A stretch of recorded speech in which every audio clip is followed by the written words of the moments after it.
We like to think we're rational beings, right? That every choice we make is the result of careful thought, logical reasoning, and conscious deliberation. But what if that very belief is just an illusion? What if the story we tell ourselves about being in control is the biggest trick our minds play on us? Groundbreaking research in psychology and neuroscience paints a very different picture. It suggests that the vast majority of our decisions aren't driven by logic at all. Instead, they're shaped by lightning-fast mental shortcuts, powerful emotional reactions, and deep-seated biases that hum away quietly, far beneath the surface of our awareness. Back in the 1970s, the Nobel Prize-winning psychologist Daniel Kahneman changed everything. He proposed that our minds operate on two distinct systems. System 1 is the star of the show. It's fast, intuitive, and emotional. It's that gut feeling you get. System 2 is its counterpart, slow, deliberate, and analytical. It's the part of you that solves a math problem. The catch? We rely on the automatic, emotional System 1 far more than we ever admit, especially in moments when we feel we're being perfectly logical. Let's look at some of the mind's favorite tricks. First up is confirmation bias, a concept explored by psychologist Peter Wason. This is our natural tendency to hunt for information that confirms what we already believe, while conveniently ignoring anything that challenges it. We don't genuinely ask, is this true? We're really asking, does this fit my existing worldview?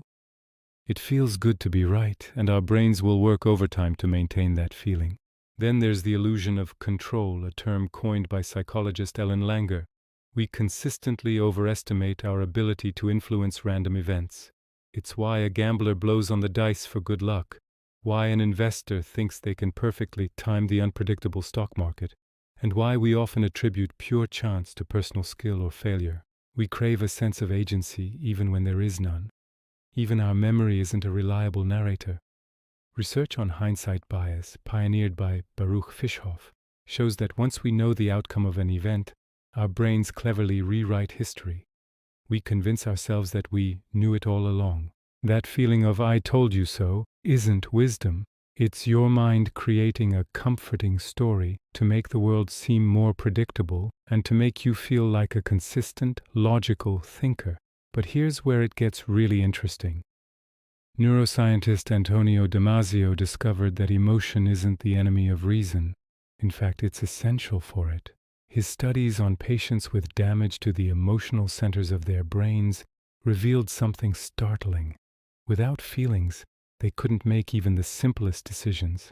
They could list the pros and cons endlessly, but were unable to choose. This tells us a profound truth. We feel first and then we use logic to justify that feeling. So why do we cling so tightly to this illusion of rationality? Because it's a psychological anchor. It gives us a sense of stability, competence, and control in a world that is often chaotic and unpredictable. Admitting how often we're driven by bias, emotion, or pure chance can be deeply unsettling.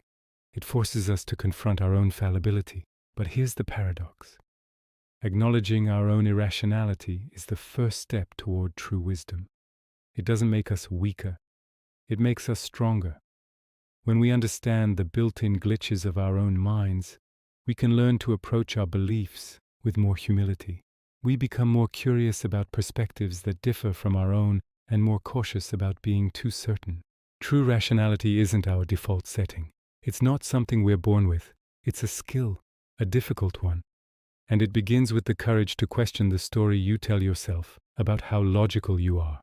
Perhaps the most rational act of all is to simply admit that we're not nearly as rational as we think. Thanks for watching.